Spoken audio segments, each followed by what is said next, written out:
Hello friends!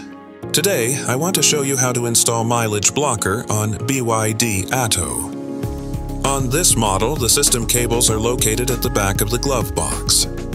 After removing these two clamps, the glove box will be pulled to the end and we will be able to see the main cable of the system.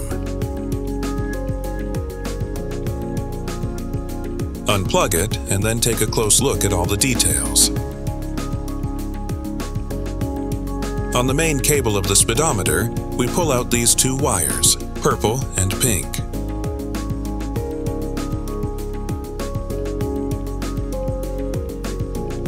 Then connect the two wires of the blocker, yellow and blue, exactly as you see in the video. Blue goes to purple and yellow goes to pink.